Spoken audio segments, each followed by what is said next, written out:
एक दुखद खबर जिला उधमपुर से एक बार फिर आपके सामने लेकर आया है। 38 वर्षीय एक अस्थाई बिजली कर्मचारी ने संदिग्ध परिस्थितियों में फांसी के फंदे पर झूलकर समाप्त कर ली अपनी जीवन लीला। दैनिक श्रेष्ठ समाचार में आप सभी का स्वागत है। मैं हूं अरुण शर्मा।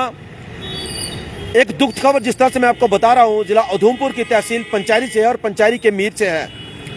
एक अस्थाई कर्मचारी जिसकी उम्र 38 वर्ष बताई जा रही है और इसका नाम हेमराज बताया जा रहा है और इसने संदिग्ध परिस्थितियों में अपनी जीवन लीला समाप्त कर दी।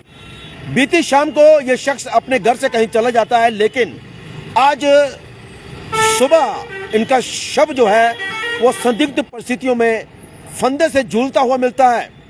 आखिर हुआ क्या और क्या कारण था?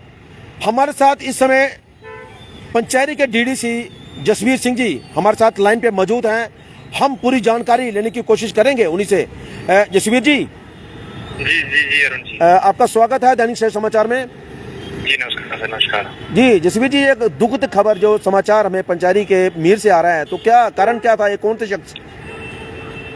देखिए अरुण जी, ये हमारे एक जो बिजली विभाग के अस्थायी कर्मचारी थे, यानी कि डेली वेजर थे और बड़े डेडिकेटेड वर्कर थे। और कल ये जो है वो शाम को रात को घर पहुंचे थे।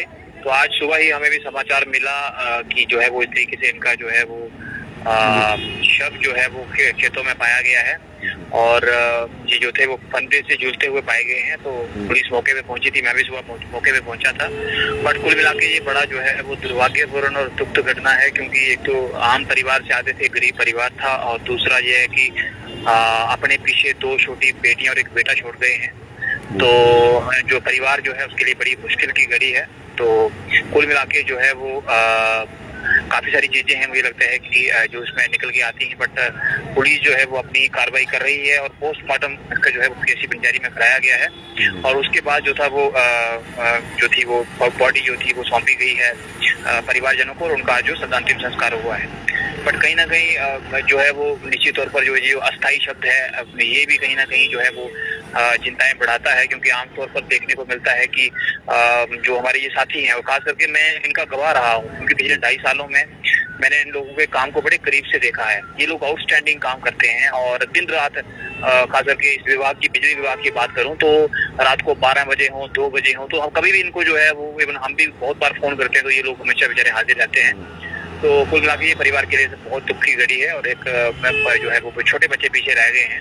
तो मैं यही चाहता हूं और हम सरकार को अपनी तरफ से भेजेंगे भी कि जो इस तरीके के मामले हैं उनको, उनसे जो है वो निपटने में जो है वो एक नीति जो है वो बनाई जानी चाहिए। और खास करके जब पहले तो ऐसी घटनाएं होनी ही नहीं चाहिए, दुर्भाग्यपूर्ण घटनाएं, बट अगर हो जाती हैं तो निश्चित तौर पर सरकार को एक ऐसी पॉलिसी बनानी चाहिए कि जिससे जो परिवार पीछे रह जाता है तो उसका जो है वो भरण पोषण जो है वो अच्छे से हो सके।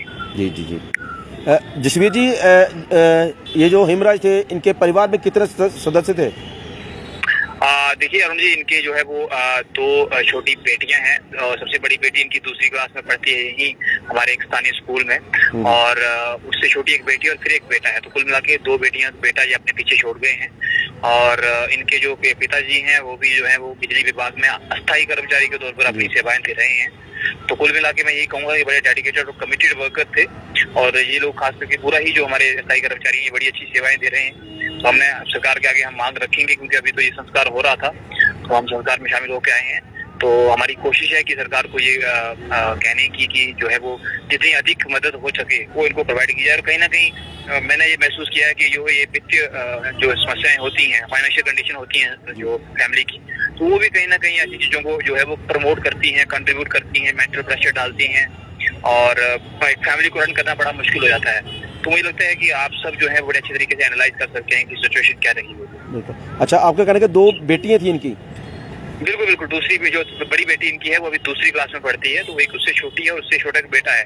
तो अपने पीछे ये 3 बच्चों को छोड़ गए हैं, छोटे बच्चों को, और अंदाजा लगाया जा सकता है कि परिवार का भरण पोषण जो है वो कितना मुश्किल है। तो ऐसे में बिजली विभाग को चाहिए और सरकार को चाहिए कि इनकी हम अपनी तरफ से हम मांग भी रखेंगे कि इनकी पूरी मदद की जाए।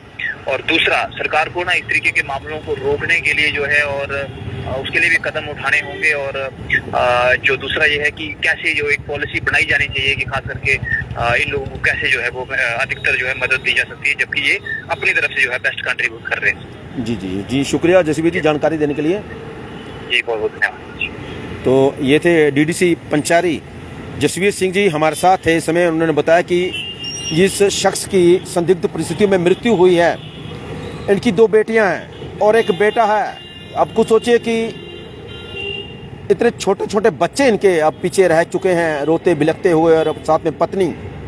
और ये जो कार्यकर्ता थे ये बिजली विभाग में थे, लेकिन अस्थाई, यानी कि इनकी भी पक्की नौकरी नहीं थी, अस्थाई कार्य कर रहे थे। अब परिवार वालों के ऊपर कितनी जिम्मेदारी आ गई है, एक पत्नी 3 बच्चे, और जब पति भी इस तरह से संदिग्ध परिस्थितियों में अपनी जीवन लीला समाप्त करके चले गए हैं, तो अब परिवार का पालन पोषण जो है वो कैसे होगा। अब बड़ा सवाल ये है, जसवीर सिंह ने जो कहा है कि सरकार को चाहिए मदद की जाए, इनके परिवार के लिए कुछ ना कुछ किया जाए, और हम भी एलजी प्रशासन से मांग करते हैं कि इस परिवार के लिए जरूर कुछ ना कुछ किया जाए। और दैनिक स्टेट समाचार की संवेदना जो है वो इस परिवार के प्रति बिल्कुल बनी रहेगी। फिलहाल मुझे और मेरे कैमरामैन को दीजिए इजाजत। नमस्कार।